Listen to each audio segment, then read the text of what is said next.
welcome. Thank you so much for participating in the River Watchers program. My name is Nick Callahan and I'm our education coordinator. And at the Foundation for Ohio River Education, our goal is to teach everyone in the entire Ohio River Basin about water, whether it be the Ohio River or its tributaries. And one of the ways that we do that is through this citizen science program that you're signing up for today. So Foundation for Ohio River Education is actually the nonprofit partner created by the Ohio River Valley Water Sanitation Commission, or SANCO for short. Or SANCO was created all the way back in 1948 by 8 states in the federal government as a way to help protect and monitor the Ohio River and its tributaries.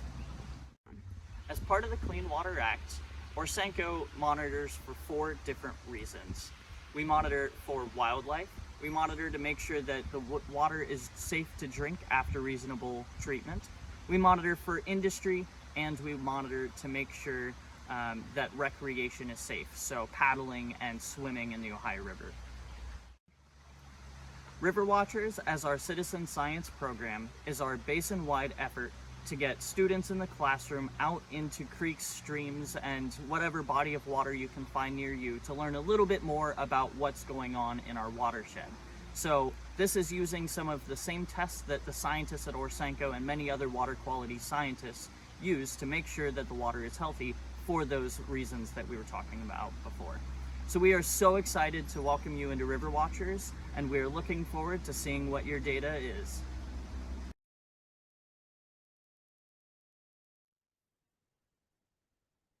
When you receive your River Watchers chemistry test kit, check it to make sure that everything on your checklist is present in the kit. You should have all items for dissolved oxygen tests, E. coli, pH, biochemical oxygen demand, water temperature, phosphate, nitrate, and turbidity tests. For the dissolved oxygen test, make sure you grab your glass bottle that has a glass stopper on it. Take the cap out and go to the water, at which point you're going to lower it about 2 to 3 inches under the water so it can be mostly vertical, and angle it slightly towards the current of the body of water. That way you reduce the amount of air bubbles, and then hold it under the water for 2 minutes. For the dissolved oxygen test, you will need a DO glass collection bottle, a 23 milliliter square mixing bottle, a plastic measuring tube, DO reagents 1, 2, and 3, sodium thiosulfate solution dropper bottle, and a separate waste container labeled hazardous dissolved oxygen waste. Make sure to have your safety data sheets, testing instructions, and other data sheets nearby. The following steps should be done on site when your sample is first collected. For our purposes, we are demonstrating these steps indoors, but waiting this long to test can affect sample accuracy. For step 1, add dissolved oxygen reagent number 1 and dissolved oxygen reagent number 2 to the DO bottle.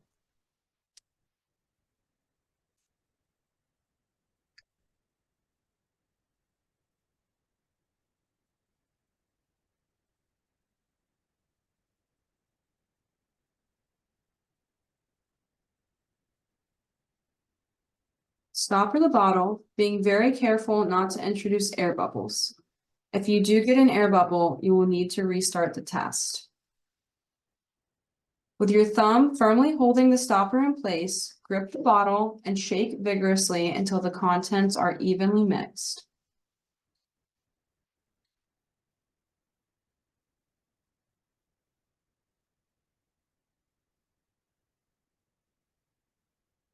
If oxygen is present in the sample, a brownish-orange precipitate will form.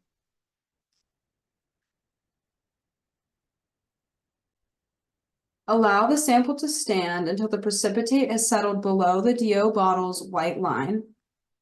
The upper half of the sample will appear clear. Shake the bottle again to remix and allow it to resettle in the same manner as above.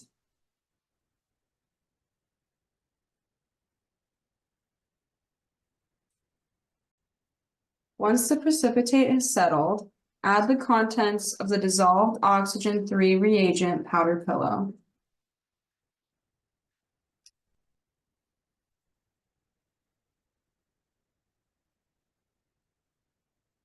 Carefully replace the stopper and shake the bottle to mix.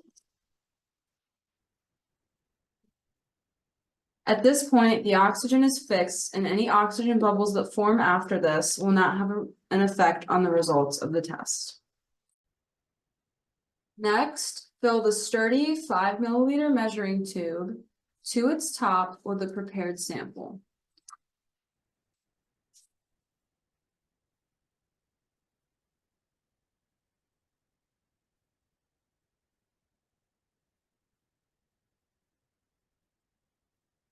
Once completely filled, pour this into the square mixing bottle. Make sure to keep the rest of the sample in your DO bottle until you have successfully completed the rest of the test.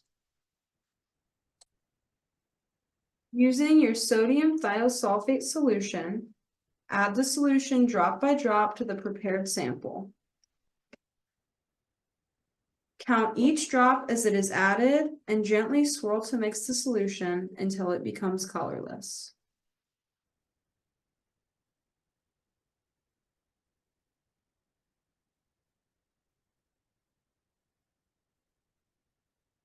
Once the prepared sample is clear, add one more drop to ensure a complete color change. If there is no change in color, do not count the last drop.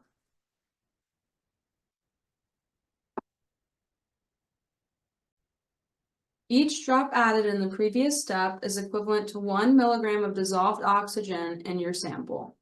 Use the graph and directions in your testing packet to calculate the percent saturation from this number. Once you're finished, dispose of all hazardous waste in a waste container.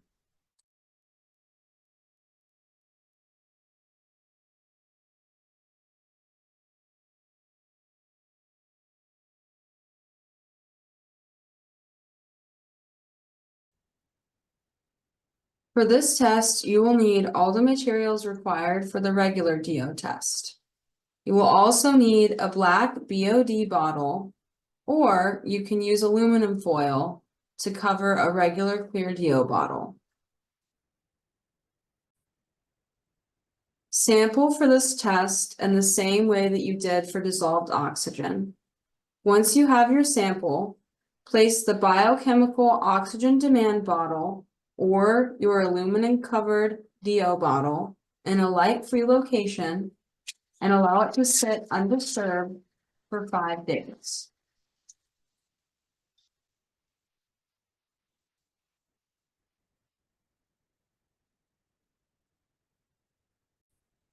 After 5 days, remove the BOD bottle and carefully transfer the water to a clean DO bottle until the sample overflows. Cap it and do not pour off the excess water. Avoid any splashing as oxygen could enter the sample through this process.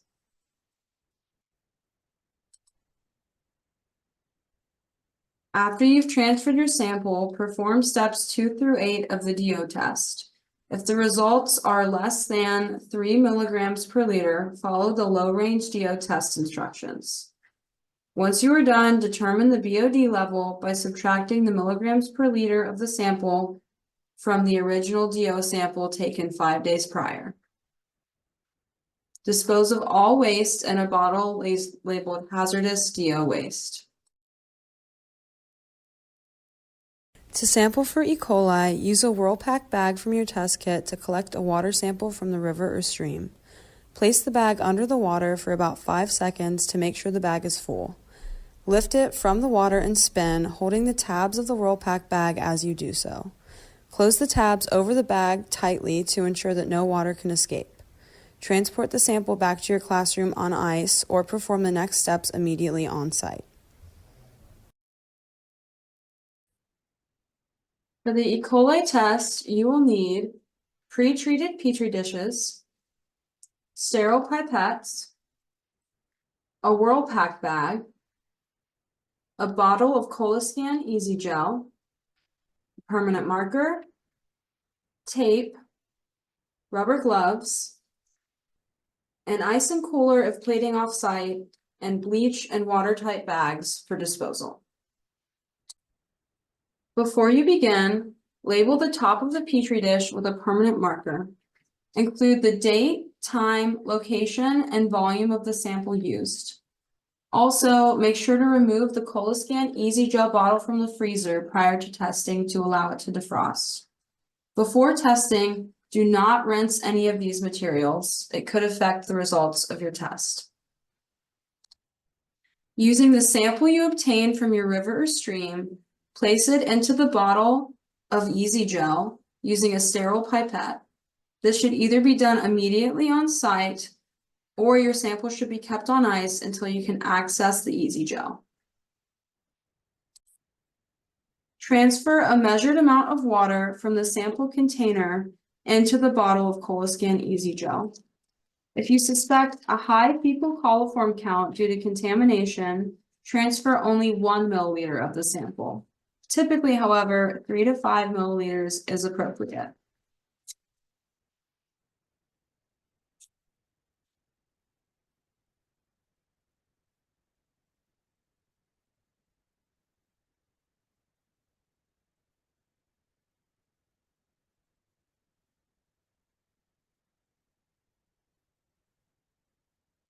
Once the sample is transferred, swirl the bottle to distribute the Easy Gel mixture and then pour it into the labeled Petri dish.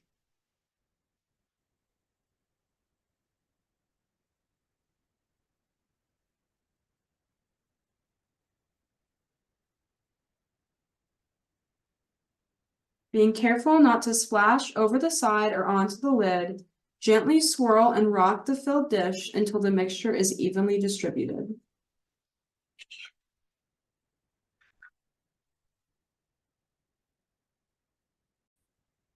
While its contents are still in liquid form, place the dish right side up directly into a warm, level spot indoors. Solidification will occur in approximately 45 minutes.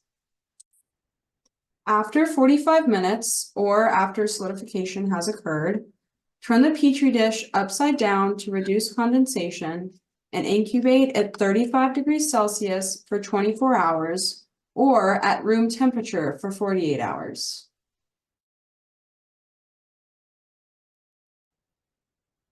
When reading the E. coli results, the dark blue or purple spots indicate the presence of E. coli. The pink or red spots, which are faint in our sample, indicate the presence of general coliform, but not necessarily E. coli, and the white and teal spots represent other bacterium found in the water.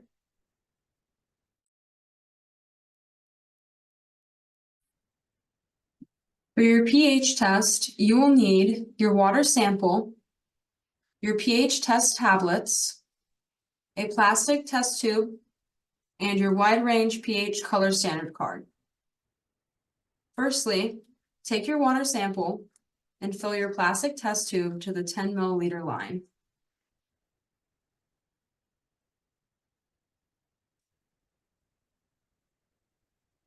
Add 1 pH test tab to the test tube.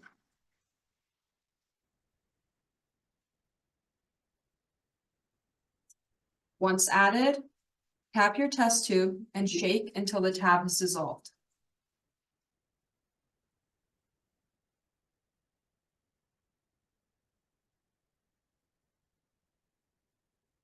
Once your water color has fully changed, compare it to your wide range pH color standard card to get your pH reading.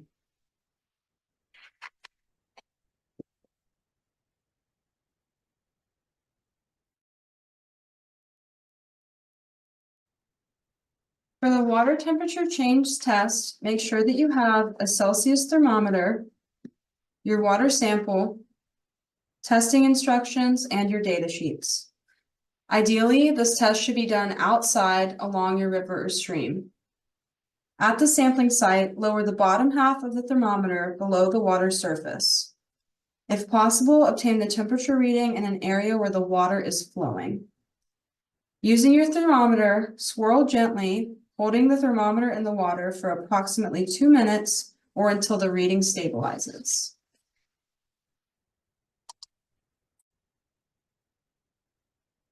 After 2 minutes, remove the thermometer and record your reading in degrees Celsius.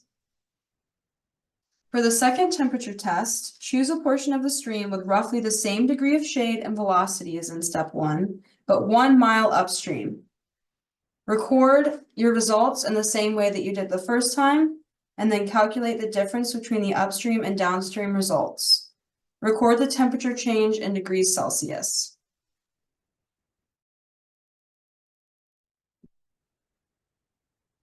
The next test you'll be performing is a phosphate test. Items used in the phosphate test include a 23 milliliter square mixing bottle, a Phosphate 3 phosphate powder pillow kit, a color compactor, the blue phosphate color disc, glass test tubes, mirrors and the color compactor, distilled water, a watch or stopwatch, and a waste container. Make sure to have your safety data sheets, testing instructions, and other data sheets near.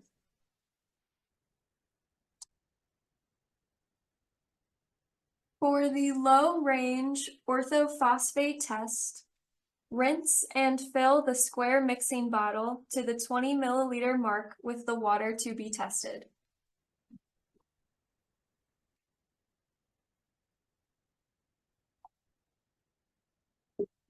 Open one Phosphate 3 phosphate powder pillow and add its contents to the bottle. Gently swirl to mix.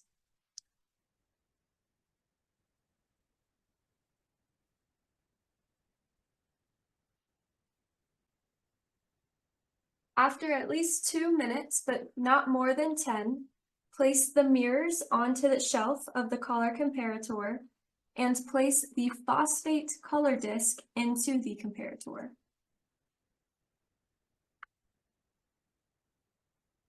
Fill one of the glass color viewing tubes to the top line with prepared sample.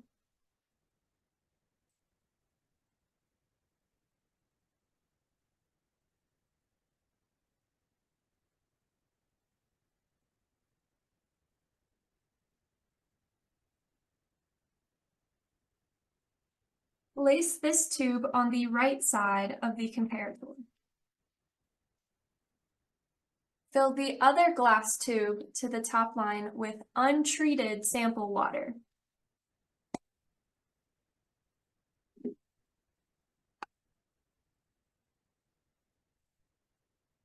And place this tube on the left side of the comparator.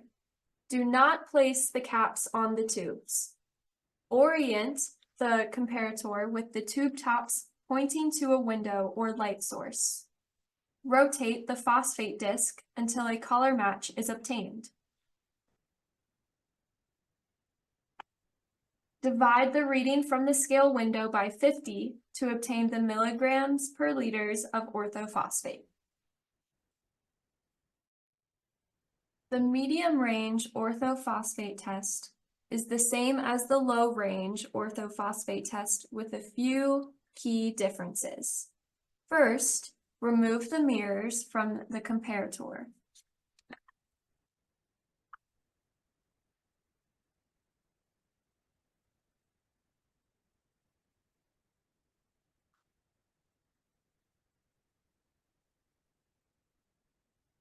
Then you will follow the same steps until you fill the glass tubes. Fill the glass tubes to the bottom line instead of the top line.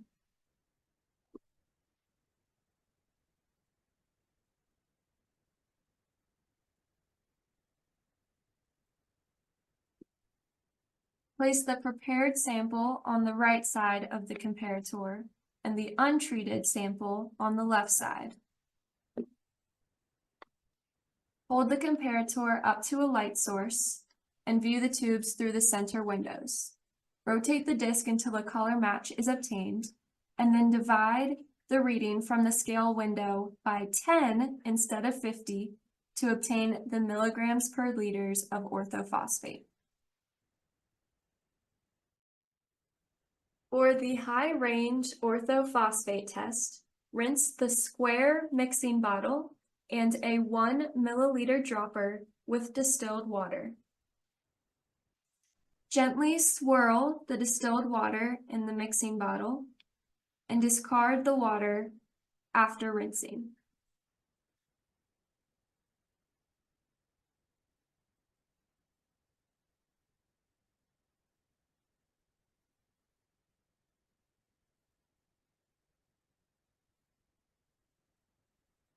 Using the 1 milliliter dropper, add 2 milliliters of your sample water to the square mixing bottle.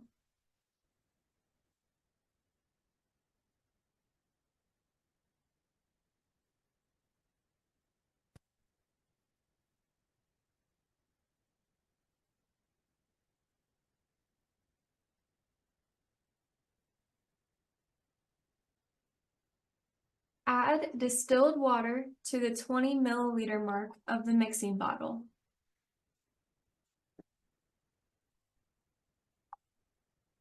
Swirl gently to mix.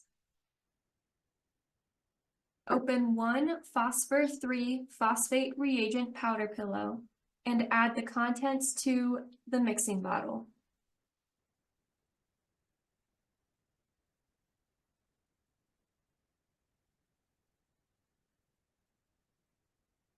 Gently swirl to mix. Allow at least 2 minutes, but not more than 10 minutes, for color development.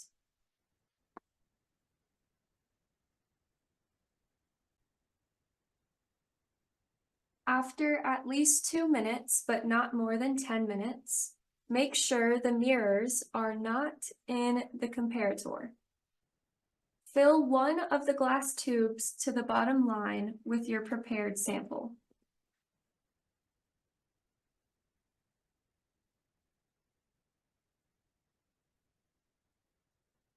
Place this tube on the right side of the comparator.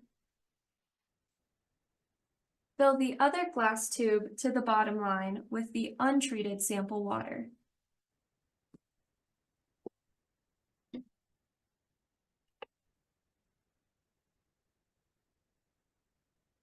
And place this tube on the left side of the comparator.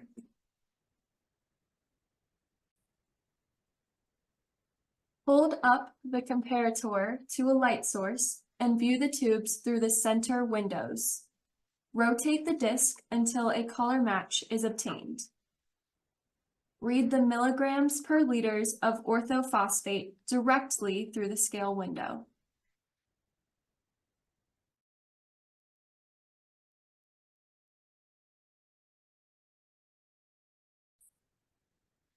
For the total phosphate test, you will need a 23 milliliter square mixing bottle, potassium persulfate powder pillows, phosphor-3 phosphate powder pillows, a color compactor, a blue phosphate color disc, glass test tubes, mirrors inside the color compactor, distilled water, a 50 milliliter Erlenmeyer flask, a 5.25 sulfuric acid solution, sodium hydroxide, a hot plate or other heating tool, tongs or oven mitts, a watch or stopwatch, a hazardous phosphate waste bottle, and your safety data sheets and testing instructions.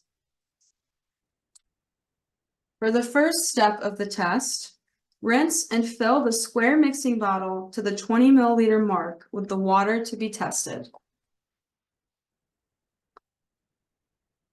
Then pour the sample into your 50 milliliter Erlenmeyer flask.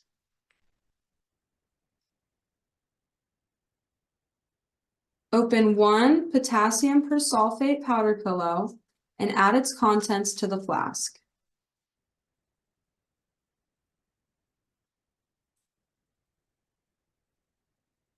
Gently swirl to mix.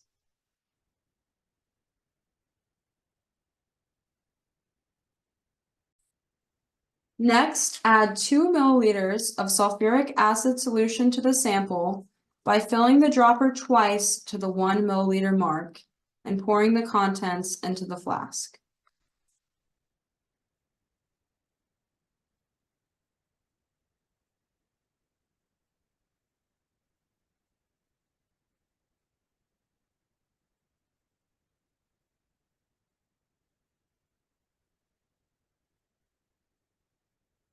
Gently swirl to mix.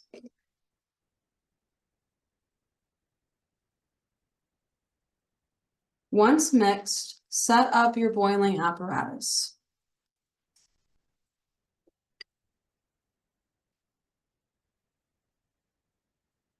Place the sample onto your hot plate or Bunsen burner and boil the sample for 30 minutes, occasionally adding demineralized or distilled water. Try to keep the liquid volume near 20 milliliters for the entire boiling session. Do not bring the volume above 20 milliliters.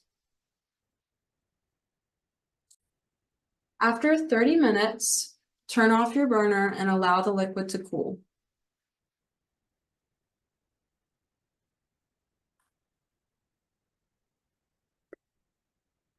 Once cooled, add 2 milliliters of sodium hydroxide solution by twice filling the dropper to the 1 milliliter line.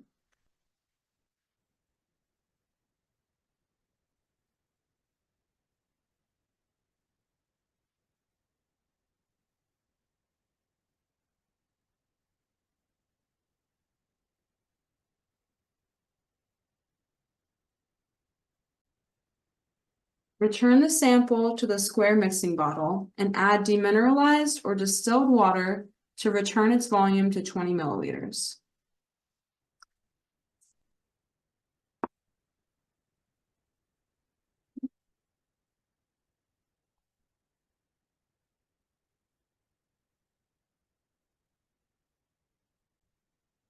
Now perform the orthophosphate test of the appropriate range as indicated by the 3 previous orthophosphate tests. If your low range test was above 1 milligram per liter, it is likely you will need to use the medium or high range test. Make sure to check your test results to determine which range test to use. More details about this can be found in the orthophosphate and total phosphate general instructions.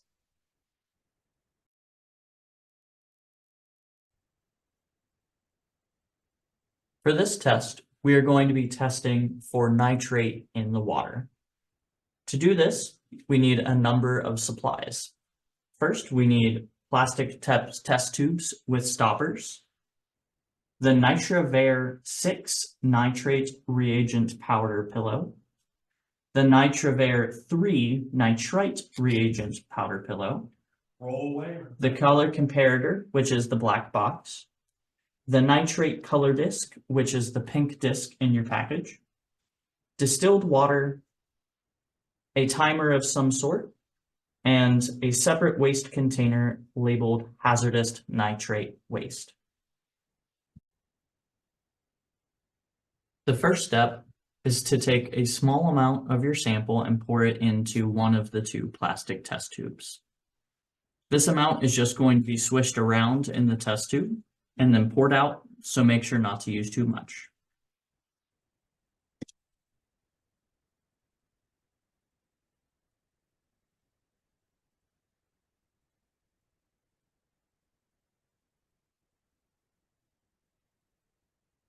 Then, once you've swished that around, you can add your sample up to the first line in the test tube, which is about 5 milliliters.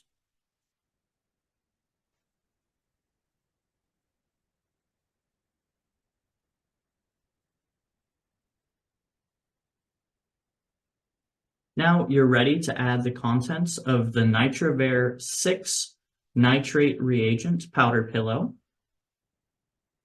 Once you've added that, stopper the tube and shake for 3 minutes.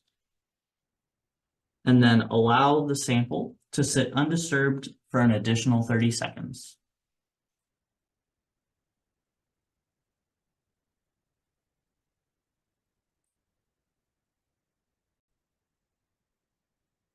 Once the 30 seconds are up, add the Nitraver 3 nitrite reagent powder pillow to the sample. Stopper the tube, and you're once again shaking, but this time for only 30 seconds. During this time, a pink or red color will develop if nitrate is present. Allow at least 10 minutes, but not more than 20 minutes before moving on to the next steps after this.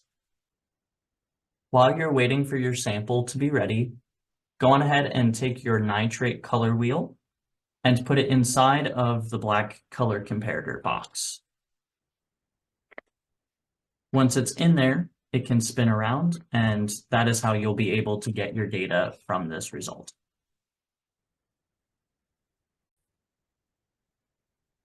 After 10 minutes has lapsed, but remember not more than 20, go on ahead and put the tube into the right side of the color comparator.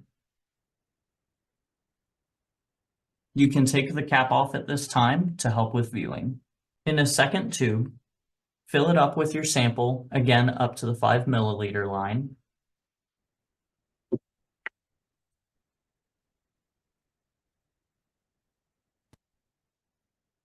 And put it in the left side of the color comparator. Again, you do not need the cap. This will help with the color viewing during the process. Now that you have both samples in the color comparator, hold the comparator up to a light source and view through the opening in the front. Do not use the mirrors in the comparator. Rotate the pink disc to obtain a color match. Just in case you're having a hard time seeing it, it can be helpful to hold a white piece of paper about 6 to 8 inches behind the comparator. Also, again, you can, if you have not taken the caps off at this time, you're more than welcome to do so. Read the MgL nitrogen through the scale window. To obtain results needed for the water quality index, you can look at that number and record it.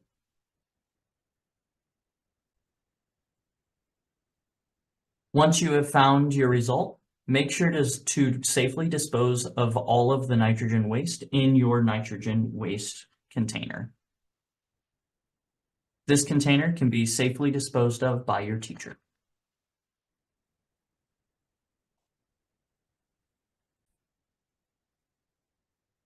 For the second part of this test, follow all of the steps in the exact same way as before, with the only difference being filling up to the top line as opposed to the lower line. Turbidity is the test of how much dirt is in the water, so how clear the water is. To test for this, make sure that you have your water sample, the turbidity test tube, and the turbidity ID sheet. So to test for turbidity, what you're going to do is put your tube on the test card, pour the water in up to the 25 milliliter mark, and then you'll look top down into it to determine which image the water more closely reflects. And that'll give you your result in the unit is JTUs.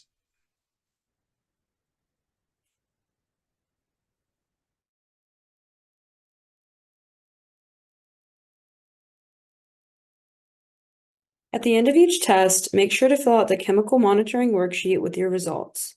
You will use these results to fill out your water quality index. The results of your test should go in the test results section of your water quality index. To find the corresponding Q value, use the table at the end of each test.